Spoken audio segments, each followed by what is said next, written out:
Hey, I That met goes to Pac-Man say. Jones. There was a professional boxing event down in Rising Sun at the casino, and me and Joe Kelly went, and Pac-Man Jones was there. Coolest guy you ever saw. But then the Pac-Man's the guys, coolest dude ever. yeah, but the problem is this: once Pac-Man starts to drink at the casino, I was told you get away from him about midnight because some stuff's going to go down after that. 614 Headsets is proud to be sponsored by Fundraising University-Ohio. Fundraising University-Ohio offers a variety of fundraising efforts that helps football teams run profitable, effective, and fast-paced fundraisers designed to raise the most money in the shortest amount of time to reach their fundraising goals. Fundraising University-Ohio is locally owned, operated, and with their 6-step blitz system will help your team maximize profits. Brent Maxwell with Fundraising University will sit down and help you strategize and execute your fundraiser. If you're interested in us running a fundraiser for you, please contact Brent at the letter B Maxwell at fundraising.net or 740-501-8946 to learn how you can get started with fundraising. It's a good win. There's a lot of people. It's like Woodstock, except everybody's got their clothes on. But eat a damn snack. You're like my wife when you get in space. You just get lost. It's a hat! Short steps are better than long steps. That's the only time in your life you're going to hear short is better than long.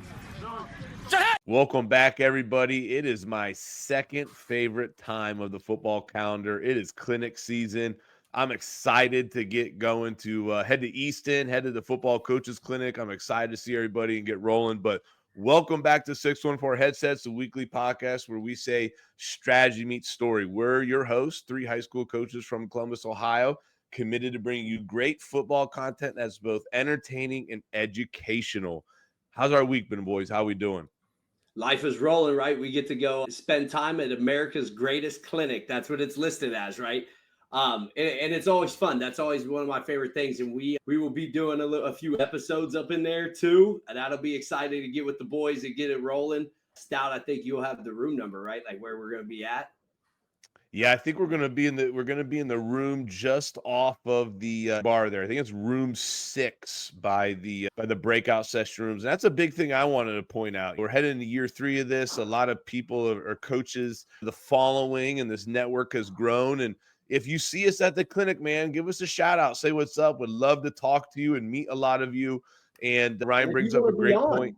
Yeah, that's I literally have a note here. Like Friday night from 5 o'clock on, we're going to have a window of time where we're going to be doing another session of 4 quarters with. And so if you or someone on your staff wants to come on and talk about your program and spend 15, 20 minutes with us, meet the boys and get on the show, we would love to, highlight what you're doing and celebrate that and just get to know you and your program a little bit more and spread that out there. DM us or reach out to us. We'll absolutely tell you where we're at, but definitely Friday night, 5 o'clock on, right there off the bar, room 6. We're going to be doing some live shows and we want to meet a lot of people and do some great content while we're there. So Donnie, man, how you doing? Good. I always love this time. This is when we do like our staff meeting. It's just the first kind of set the tone for the year. It's like the brainstorming, the creativity. So it's like the first real signal that, okay, we're starting to ramp this back up for the next season, even though it feels so far away, but it's exciting times, man. Absolutely. I got 2 things I want to promote. One, I want to promote our clinic, right? Hey, the 614 Headsets clinic going down on March 15th. Reach out to us if you got any questions, but hop on to our socials. We've got it linked, or go to our website at 614headsets.com and you can click on it. We've got a whole event details. Topics are coming out soon. You could register for the event there. And I also want to give a special mention to the Gun Tea Clinic that's going on at Elgin High School, February 28th through March 1st. Head over to Football Coach Simpson's website.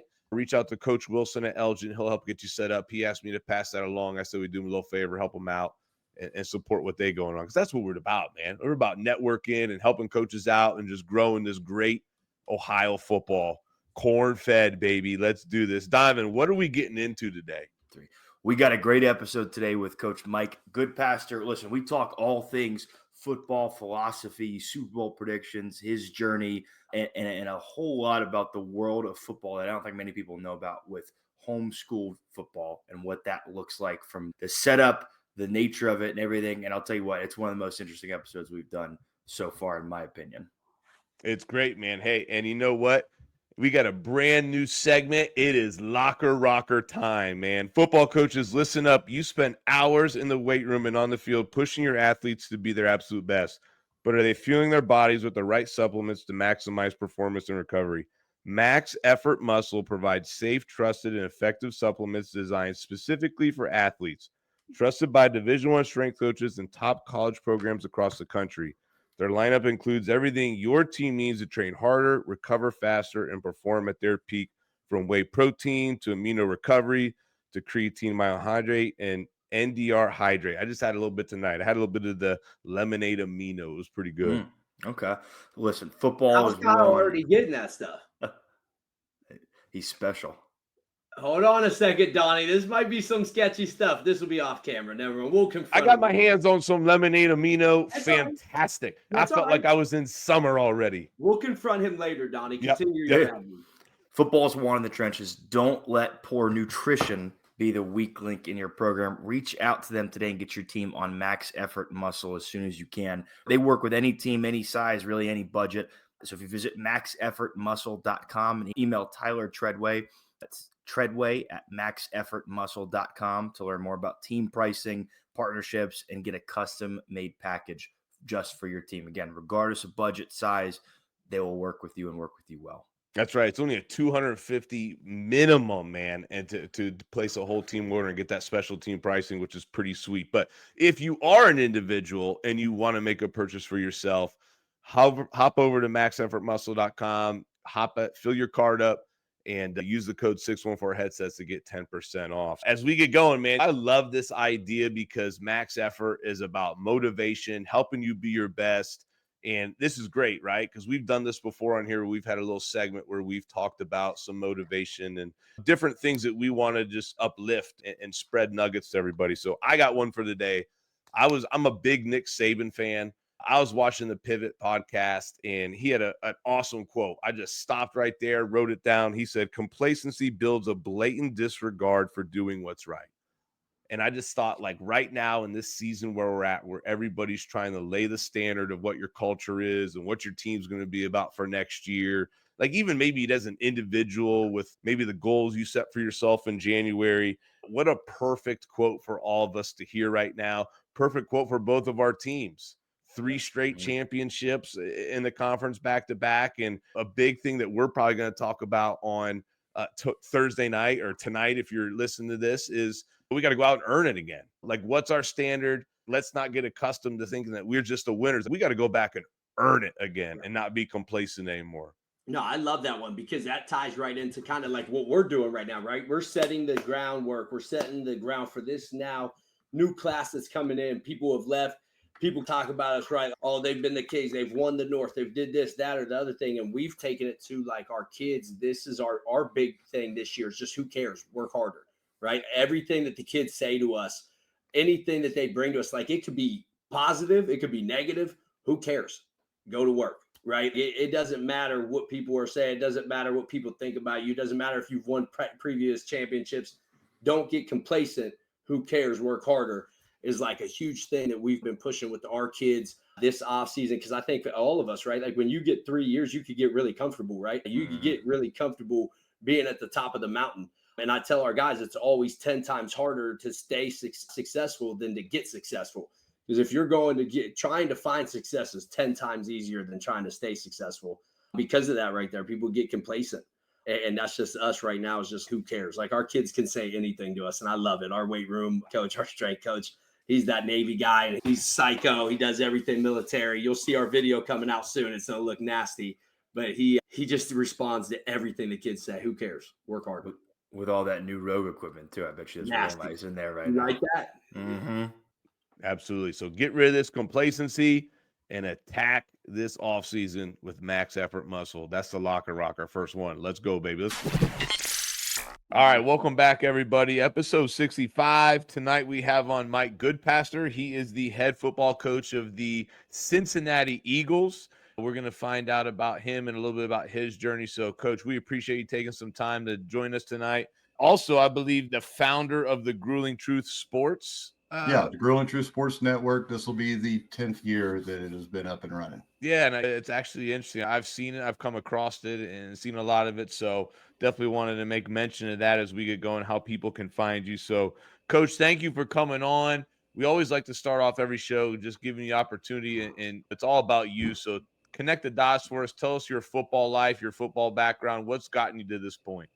I started coaching in 1991, straight out of college. Coached till about 2002, and then my wife had our second son, only 1 year removed from my first son. She's, dude, you got to give this up for a while, because they were driving her nuts. They're always fighting. So I stopped coaching. I got back into it, just coaching my kids' Pee Wee team. And then after that, we went to a Cincinnati Commandos game, which was a team in the CIFL, which is professional indoor football. And my son's, man, you ought to just go coach one of these teams. It pays pretty decent. So they moved the team to Northern Kentucky, or not moved, but they started a team in Northern Kentucky. That would have been 2010, 2011, right around there.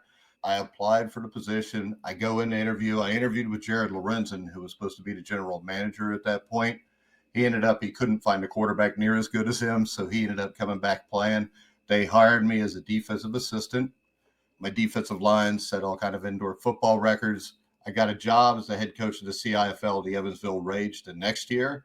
And it's indoor football, which could be a little shady, a little crazy at times, but we went 9-3, made the playoffs, weren't allowed in because the owner couldn't afford to pay the playoff fee. So they moved the team to Owensboro, Kentucky, which was a bad move. We were 7-3. We get towards the end of the season, we qualified for the playoffs. And the owner comes up to me and says, we can't pay you guys anymore. So that was the end of that. Then they started the Northern Kentucky River Monsters. I was a defensive coordinator for the first 3 games. We had some issues on the team. He ended up the head coach got fired. They made me the head coach at the time. I think we were like 1-2. We won our last 6 games to make it to the conference championship. And then after that year, that team folded after the year. They paid everything the way they were supposed to. It was all on the up and up. It just wasn't ran correctly. No advertising or anything. I interviewed with the Green Bay Blizzard, and that was the IFL, which was the main league, still is the main league at this time. But I really didn't want to move to Green Bay. They brought me up for the interview in November, and it was like minus 20 degrees. And the guy that's driving me around, who was the GM, said, yeah, our high here is usually 5. And I'm thinking, my wife ain't going to like this. I'm not going to like this. So I ended up stopping. My oldest son was getting ready to go to high school. My younger son was in the 6th, 7th grade. And we had decided to homeschool him because he had some issues at the school he was at, where it seems that if you defend yourself, you're considered a bully now also in the schools. And I'm not one to tell my kid to take a butt whooping without standing up for himself. So I started homeschooling him. Needed to find a place for him to play football. And when my last job was done with the River Monsters, I got a message from a guy who was the head coach at Cincinnati Landmark. He said, do you want to come be my offensive coordinator? And I'm like, I don't even know anything about you. He said, we're a homeschool team. I'm like, what's a homeschool team? We were talking before. I had the same questions you guys did. And he explained it to me. So I took my son there to play in junior high. My son, who was a quarterback, spent one day at a public school practice, and he comes home, and I said, how was it? He said, it was horrible.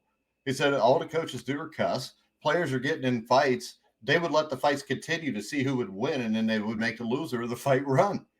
And I'm like, dude, we're not going to do that. He didn't want to do that. So he started playing at Landmark. I just wanted to watch my kids play. They found out the experience I had about week 3. So I helped with the junior high. We did really good. And then I was an assistant for 4 or 5 years. I didn't really want to be the head coach because my sons were playing. I just wanted to do that. But this is something where I always believed in God, but probably not in the correct way. And my father passed away like 2013. And I remember the last time I talked to him was taking him to the VA. He had melanoma and he had a blocked carotid artery. And he said, just remember this, son. He said, it's not about how much money you make. It's whether you're happy doing it and what effect that you can have on somebody. And that really stuck with me. And I would think that is really when I started to really believed the way I should have, where before it was lip service. It was one of those, just in case I die, I want to make sure I got my bases covered. And it doesn't work that way. I found that out. And my kids' lives were turned around a lot just by being around, hearing about God in a competitive setting. And our teams were really good. In 2018, my son was a starting quarterback. My other son was a starting guard. We went 10-2. We lost in the Division I national championship game. And when that season was over and he was done and my younger son was going to be done the next year, I thought, man, maybe this is my purpose. All right. Because I think a lot of coaches have a tendency at all levels to get their self-worth from winning football games instead of getting their self-worth from helping young men become better men as they get older. And that's what I decided. I want to stay here. It's not about making the money. I've got the Grueling Truth I get paid off of. My wife makes decent money. I don't have to go somewhere and have everybody know who I am anymore, because my self-worth when I was 30 coaching football is a lot different than now. My self-worth comes from the kids that come back to me, the kids that I still talk to 5 or 6 years later. They got a college degree, that have a wife, have a little kid, and they're taking care of things the way they're supposed to. And I think a lot of coaches get caught up in, I want to be at a bigger school so people recognize me more, instead of looking at the big picture, which is the most important thing is raising young men that grow up to be good for society. Because we all see the way society is headed right now, and it's not in a great way. The game of football has become much different than it used to be. They had to quit playing the Pro Bowl because people aren't competitive anymore. And the thing I learned, and I learned this a long time ago, even when I first started coaching, is this: if I love the kids I'm coaching and they realize I do, they will play their butts off for me.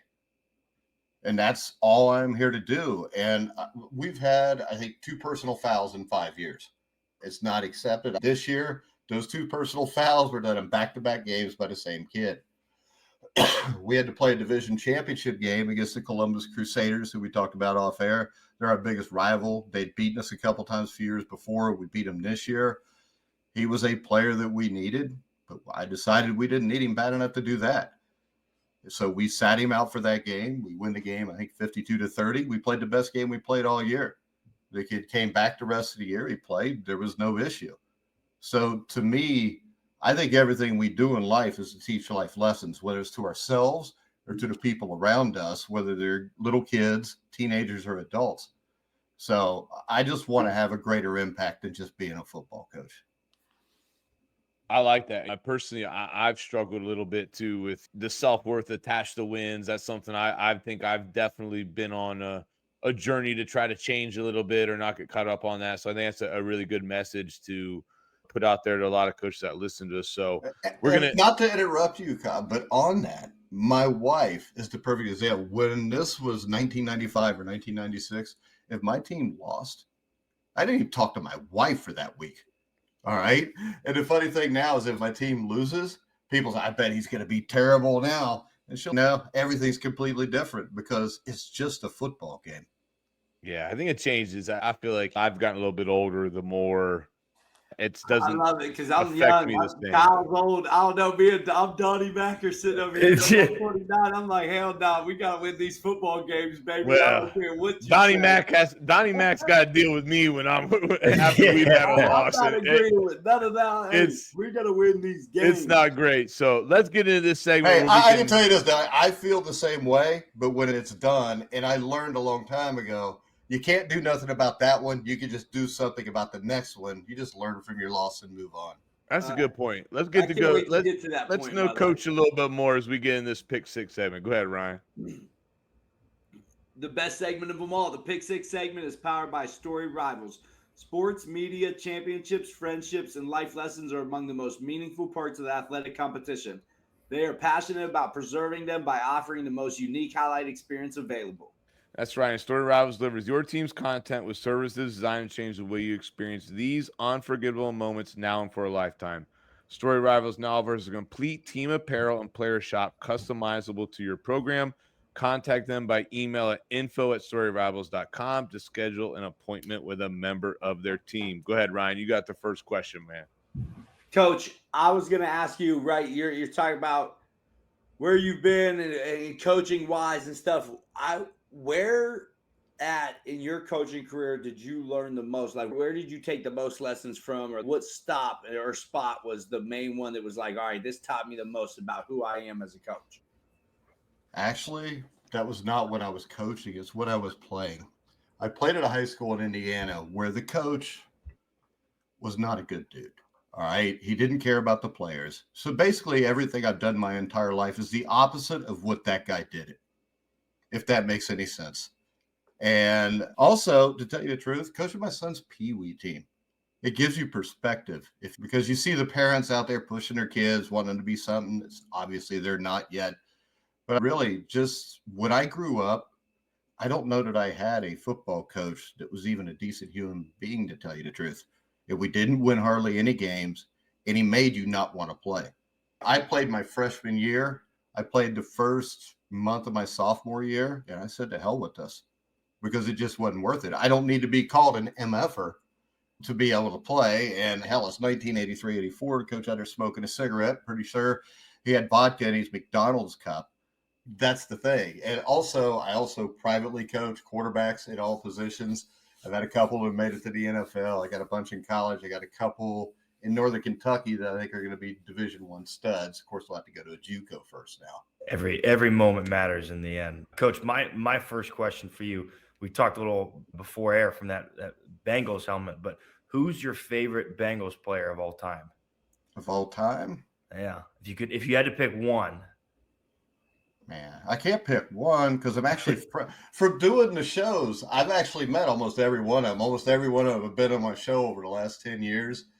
But my favorite Bengal player growing up would have been Ken Anderson. I'm old enough that I saw pretty much all of Kenny Anderson's career, but guys like Reggie Williams, James Brooks. I got to throw in Joe Kelly, which I don't know if you guys remember him or not. He played on the '88 Super Bowl team, but over the last 10 years, he's become a good friend of mine. So I would say growing up, it was probably Kenny Anderson and Reggie Williams. Pac-Man Jones. I was born in '88, and these dudes weren't even a thing into the universe at that point. Hey, I met Pac-Man Jones. There was a professional boxing event down in Rising Sun at the casino, and me and Joe Kelly went, and Pac-Man Jones was there. Coolest guy you ever saw. Pac-Man's the coolest dude ever. Yeah, but the problem is this. Once Pac-Man starts to drink at the casino, I was told you get away from him about midnight because some stuff's going to go down after that. Pac-Man was super cool. We worked at Under Armour camp with him, and he had Chris Jones's son there, Chris Jones Jr., that's committed to Ohio State right now. He had Chris Henry, and that's his son. So he's taken him in since that happened. But Pac-Man is probably the coolest dude I've ever engaged with. He was hilarious, dude. Yeah, he has a bad rap. All right, Coach. Best moment or highlight of your coaching career? I would say it was a game where I was an offensive line coach because this included my sons, and that would have been 2018. We played the Noah Jaguars, who had a quarterback who'd thrown for 5,200 yards. I think he ended up being a D2 starter down in like Northeast Oklahoma or something. But he was supposed to be unstoppable. We were supposed to get our breaks beat off. Nobody knew who we were. It's the first time we were in the tournament. We went down, beat him 13-6. My son throws the game-winning touchdown pass. And then in the last minute, he intercepts a pass. First game he ever played safety to seal the game. And my son, who played left guard, played his butt off against a dude that was like 3 times his size. And this is probably more of a father moment than anything else. But that was probably the number one moment for me, just watching my sons achieve something that no landmark team or Cincinnati Eagles now had ever done. And that was just to see those boys and that entire group. We had 28 guys on that team. Beating a team from Noah, Oklahoma was 60. And that doesn't happen very often. And I don't think they thought it was going to happen. It was a great game. We held them to 7 points. We beat them 13-7. But that was the highlight. So that's probably more of a dad highlight than anything else. But I like it. That's a cool moment. Not a lot of people get to experience that. So I don't expect it to be any different. Coach, what is the biggest misconception that people have about homeschool football? The biggest misconception, We've played 14 public school teams in the last 5 years, and 8 of them got beat. So that was a misconception for all them, because most of them are making fun of us when each person gets out of their own individual car to come play them. But I think the biggest misconception is that we're unorganized, that the kids are soft, that the kids are a little weird because they're homeschooled.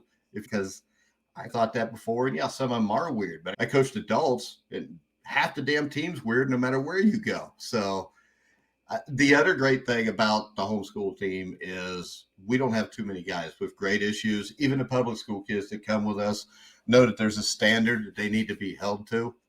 So I think the misconception is that a homeschool football team is soft. Good question, Ryan. That was a good question. Was it a good answer? You tell Ryan it was a good question. That was a good question. I liked it. I told you this is a completely different I thought it was world. a good question too. My second question for you, Coach. The Super Bowl is set once again with the Chiefs and the Eagles. Who's your pick to win the game? I really don't care. I don't like either team. I can't stand the Chiefs. I can't stand the Eagles. I think this, if the game's on the up, and I'm not saying there's a conspiracy with referees, but as a Bengals fan, I saw it firsthand in a championship game a couple of years ago. I believe this. I believe the Chiefs have the better quarterback. The Eagles have obviously the better running back, the better offensive line. I think the Eagles' defense is very good, and I think they're built to be able to defend Kansas City. My only worry is Jalen Hurts, but I think Saquon Barkley makes Jalen Hurts a very effective quarterback, and I thought it was great for them. They got Barkley. Then all of a sudden, Jalen Hurts doesn't have to throw the ball 30 or 40 times to win a game. He's only got to throw it 15 or 20 times. So I think Saquon Barkley and the Eagles win the game. Can't wait, man. Maybe that's wishful thinking, because I'm sorry. Guy. A three-peat right now means nothing. Not compared to the 1970s, 80s, and 90s. I'm sorry. If you look at a team like Why not? I think, hold on a second. the competition is not as good. The competition now? Give me this. In the 1970s, how many dynasties were there? You had the Miami Dolphins, you had the Pittsburgh Steelers, the Oakland Raiders. They all had to beat each other. The Minnesota Vikings lost 4 Super Bowls because they had to deal with those teams. You don't have that anymore. As many competition. There wasn't as much competition. There's way better athletes, way faster dudes. You know what? This is the thing, Ryan, right? Yeah. This is a soft-ass sport now. I don't care if they're bigger, faster, stronger. They throw themselves on the ground. Patrick Mahomes looks like he got shot. If you watch LeBron James play, he spends more time rolling around on the floor grabbing his face than anything else. I agree with you on NBA. I don't talk NBA. I don't even watch that. Hey, how about this? You win football games. The one thing I do know, if my team out-hits your team, I'm going to win. You throw the Kansas City Chiefs in with the Pittsburgh Steelers. Number one, if you're going to do it now, the Steelers would evolve also, right? They would be bigger, stronger, and faster. You know, I think coaching in the 70s and 80s was a hell of a lot better than it is now. To watch teams go for 2, what is absolutely stupid. What was it? I'm going to call them the Redskins because that's what their damn name is. They down 14-12. They go for 2 in the middle of the second quarter. They miss it. Decision. Kansas City, Andy Reid's a good coach, but it goes to 20-12 and he decides to go for 2. If you just kick the extra point, you're up by 2 scores. None of it makes sense. I think the analytics is a bunch of crap, and I think we have too many nerds controlling football. Football is won by being the more violent team. That's all I know. Violence is gone.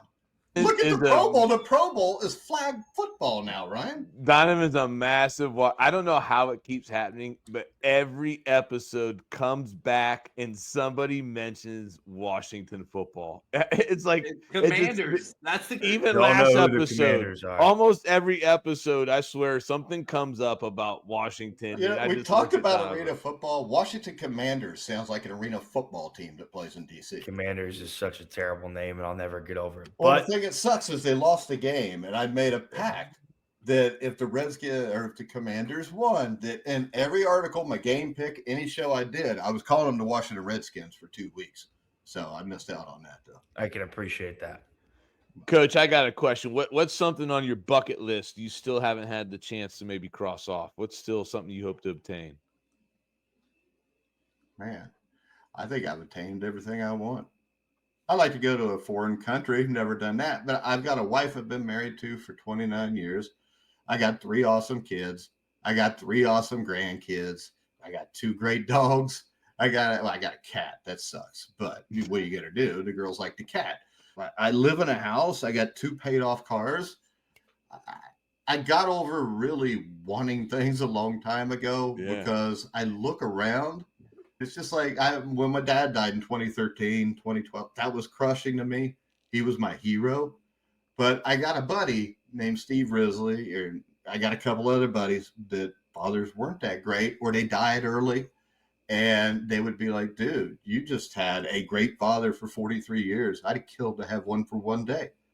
And the same thing with my mother. I've got a great sister. I have lived a very good life. There's been a lot of bumps in the road, and there still are a lot of bumps in the road, but I don't need material things anymore. I just want to be the best person I can be, and I want to make the people around me happy. That's an awesome perspective. I'm still fighting the cat thing. There ain't no cats coming in this house if my wife happens to listen. The cat came with Amanda when we moved in together, bro. A cat came. No cats. Let's get into it, man. Let's dive into this main topic. Let's go.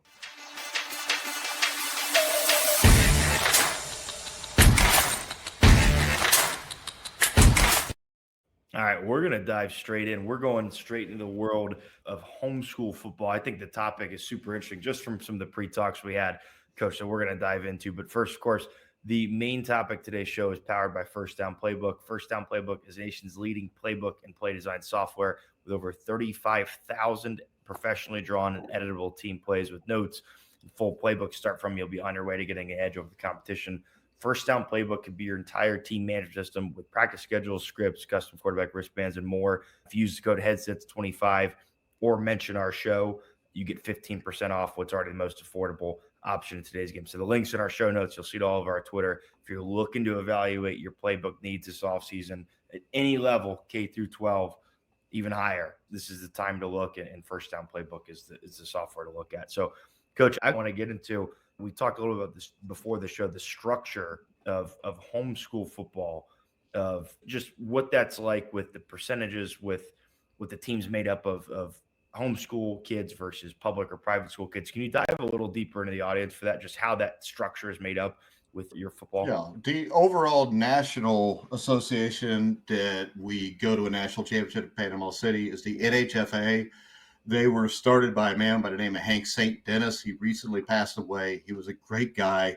He's had this tournament run for 20 years in Panama City. His son, Mike, another great guy, has taken over the tournament. We could have 60% homeschool kids. We have to have at least 60% homeschool kids. We could bring in public and private school kids if they want to play for us for whatever reason. I'd rather have a kid that either hasn't ever played before for some reason or has an issue with the school he's at, or you get a kid at Columbus DeSales who's got maybe 70 kids. I don't know if they're still good, but I know there used to be. Maybe he's a second or third string, not getting to play much. A kid like that, like I said, we had a kid from Elder this year that came and played for us, but it's 60%. We play in an actual league. It's called the GC or GLCAC, which has 7 teams in it now. So Columbus Crusaders are one. They're in the South with ourselves, the Noblesville Lions, and the C4 Lions, who used to be Middletown Christian. And in the northern part is Osceola Grace, which is out of Elkhart, Indiana. And then we've got Calumet Christian up by Chicago, and the Illinois Crusaders is up by Chicago. I had a question, Coach. I think when you think about it, like high school football, it's very much here's a school, here's a town. I think a lot of times school spirit is tied to that community pride. How do you go about creating maybe a team culture when you're pulling people from all over? Okay, the way I do it is this. Our number one goal is to play for God. We play for our Savior, Jesus Christ. We pray before everything we do. We pray after everything we do. That is our culture. And kids, pretty much for the most part, buy in. And it is pushed all the time because we push that none of this is about you. It's all about the guy next to you. All right. The thing we preach, the thing you'll hear all the time from us is not to be selfish. Our team motto is one God, one team, one fight. And that's what our culture is. Our culture is to make sure the guy next to us is successful. to not worry about who's successful or else. A perfect example this year, we had 2 wide receivers. One of them, Izzy Markham, who I think he's getting ready to commit, but I'm not 100% sure where he's commit, so I'm not going to say anything.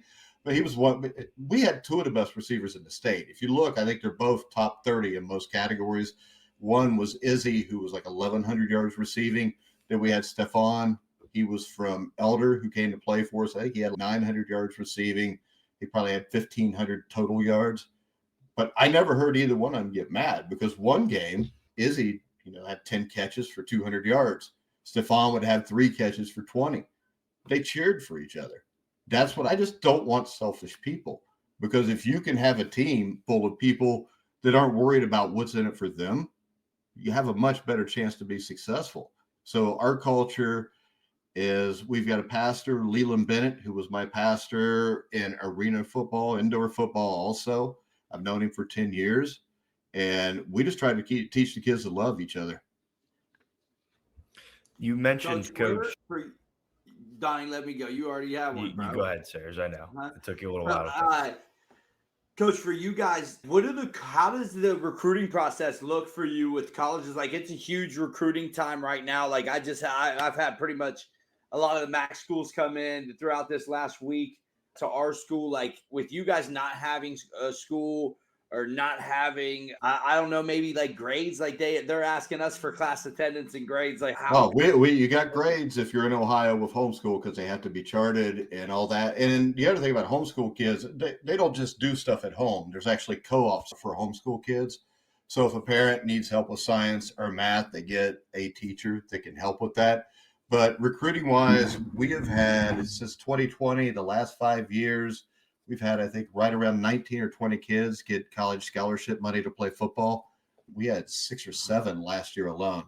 And most of them are in AIA, but we've got a starting guard, Noah Smith, who plays at Georgetown College, which is a really good program. $50,000 to go there. I think he pays like $1,000 to go there. And the way we get him recruited is we teach him, you got to tweet all this stuff. I have a lot of connections. I coached indoor football. All the players I got were from colleges. So I know a lot of coaches there, not as much as I used to because I'm getting old. A lot of those guys retired or died off. But I've got probably 20 NAIA D2 schools that I text all the time for these guys. Like I said, I coach private players that get recruited all the time. So I know how to go about this. All of our kids, if they want to play college football, they tell me, and we will get them somewhere if they have the ability. And like I said, on average, anywhere from 3 to 6 kids every year get scholarship money. So, like, seeing the college coaches like come into our school and coming in to see the kids, like, how do you go about that? Do you guys meet somewhere? Do they maybe call you and try to meet you at a place? Usually our kids will just go visit the school. We had Luke Williams, who right now is at an NAIA for a year just so he could transfer to a D1. But he had a visit to Penn State. And James Franklin told him if he measured at 5'11", James Franklin's only, if you were 6 foot tall, we'd take you right now, which is mind blowing to me. But he told me that on the phone also. Yeah. And then his brother, Ben, is a center. He's been to recruiting trips to Kent State. Luke went about everywhere. He was actually a 3-star. So he went to a JUCO last year, going to an NAIA this year. And then hopefully we'll transfer to a Division I after that. But with us, we have to go get them. And I'll tell you what, Coach, I mean, I know I got most of the guys that I privately coach. I do that for them also because their high school coaches don't do it, which is really sad. That's interesting. A lot of the, I think Columbus, our recruiting area, like our coaches grind out here. Yeah. Most of the guys I am coaching are Northern Kentucky, Southwest Ohio, Southeast Indiana. Yeah. But there's a few, not all of them, but a few of them aren't really up on what they need to do to even do it, I don't think. Yeah. But Columbus football is a lot better than Northern Kentucky football. Coach, talk to me about funding and equipment and things like that. Like, football is such an expensive sport. You look at helmet reconditioning, equipment, things like that at our level, and that bill gets big. How does homeschool football differ from a high school team, or what are the resources like, or how does that funding and all that take place? That's the issue we always had. It has gotten much better over the last few years. Like last year, We went to the Cowboys AT&T Stadium to play Christ Prep out of Kansas, and that cost us $35,000. But you don't see many high school football teams fly into a football game. And that was a great experience. Both times we went down there, it was. But a lot of this is off the backs of the work of the parents and the kids. Like Great American Ballpark, we get a certain amount of dates to go down there, do concessions. We make a fair amount of money off of that. Then we get donations from businesses, people, or individual people, the sign-up fee to play football for us. Our budget is much bigger than it was when I got here 10 years ago. Because 10 years ago, I remember the first time I sat down and listened to them at a board meeting, they were like, oh, this is a good year. We got $600 left. And that was rough. And now we've had homeschool teams where we've donated our old jerseys to just to help them out. And we got a new president of our board this year, Keith Mooneyhand, who I think is going to do an outstanding job. Jeremy Furness is our AD. He does a great job there. I've got a really good coaching staff, but it's basically the parents have to pitch in. And I know we've got somebody to write for a grant or for grants now. I think our budget last year was $50,000 to $60,000. So it's a lot of different buckets and avenues is what like a little bit. So. And there's a lot more that we can get into that we haven't yet. So we're trying to get that going. Interesting. Yeah. Coach, you gave us like the in-depth perspective of from your past and what it's like now from the homeschool football era. What do you see the future of homeschool football evolving into? I can't see why a kid wouldn't want to go to Cowboys Stadium and play. We're going to go to Cowboys Stadium. We go to Lucas Oil this year. We go to Cowboys Stadium the next. I think Nashville's new stadium. I think the first year they're there, we're supposed to shoot for that. New Orleans and Atlanta have both been talked about.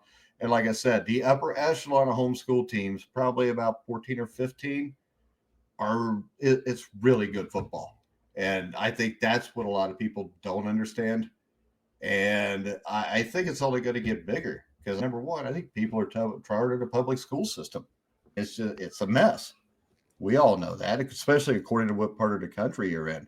And I mean, we've seen the homeschool population almost every state ever since COVID has picked up. And I think the biggest thing is just getting the word out about the team. I talked about the arena teams that didn't get the word out. So you didn't get the people in the stands to be able to sustain the team. And the thing is to get people to take you seriously. And I can tell you this, if you look, Lighthouse Christian, one of the better programs, Brent Williams, who played, I think, for the Kansas City Chiefs, he played at Florida State. He was their head coach for the last, I don't know how many years. He stepped down last year. But the coaching on this level with the top 10 to 15 teams is really good. And like I said, Tomball, who won the national championship last year, if you look at their record, they were beating teams. I think they ended up in the Max Preps ranking at 1,200 for the season. So that's out of how many teams are in that? 20,000 or so. Coach, do you guys, like being part of Ohio, though, do you guys engage with OHSA at all? I know you mentioned them just beginning here. My brother's actually a compliance officer for OHSA. He actually works for OHSA. So I was just curious, do you guys work with them or do anything with them? We do for the officials. We've got a great guy out here named Andy Hamilton, who always gives us good officials. And we got him about 3 or 4 years ago, and he actually did one of our games. And he said, we got to quit giving you Pee Wee officials because the football's much better than that. And we deal with the OHSA there. We play OHSA teams. I think I just got the schedule. I think we play. I've never heard of Adina, but we play them this year. Kip Columbus. They any good by any chance? I play them. I beat them the last 3 years. How bad? We were 35-0 one year, 35-0 the next year, and then this past season it was 14-7, but my senior quarterback blew his knee out, and we still won. It looked like from scores they were better this last year. They just lost games closer. But that was us. We're the Northland Vikings. We're the ones we had 2 defensive touchdowns in that game, baby, to win us, 14-7. So you coached the defense, sir. I'm sure. Oh, yeah, defense is the only that's why I figured you brought it up. That's a real animals coach. Yeah. Okay. I always thought it was the people that were less intelligent. But Yeah, I'm just kidding. I was a defensive coordinator when I coached indoor football. The fact of the matter is we're more intelligent because we have to be reactionary. This is the thing. When I coached indoor football, I only called the offense the first year I was a head coach. The other 2 years or other 3 years, I called the defense because it's much harder to do. And let's face it, I was rolling with Jared Lorenzen at quarterback. There was no need to tell him what to call. Yeah. Dude had a Super Bowl ring. He was coached by Tom Coughlin, so I figured he had it, and he did. Coach, you mentioned one of the hardest things is spreading that word. How can somebody find the Cincinnati Eagles to help, or how can somebody, if they want to get involved, either from a financial standpoint or if they were interested in even possibly joining the team, how could they find you? Yeah, you can find us anywhere. I think it's Landmark. It might be CincinnatiLandmark.org now. They were changing everything over in the last couple of days. It's either that or LandmarkEagles.org. You can also reach out to me at thegruelingtruth@gmail.com. We picked up a couple players in the last few days. We've got a Twitter, which is Cincinnati Eagles also. So just type in Cincinnati Eagles football and you will find us. We practice at Ross High School. Our home games are played at either Ross High School or Mount St. Joe College. So we're in that area. We got kids from Kentucky. We got kids from Indiana. Our starting quarterback this year will be a 15-year-old freshman from Indiana who I think has the ability, according to how much he grows, to possibly be a Division I quarterback by the time he's done. It's always good to have good trigger man. So, Coach, we appreciate you coming on. We appreciate you helping us learn about a completely different side of football. I don't think a lot of people who probably listen to us know about, and hopefully we can raise some awareness. And I thought it was a really interesting topic, and we appreciate you coming on. All right. I appreciate you having me on, guys. Thanks. Thank you, Coach. We appreciate you.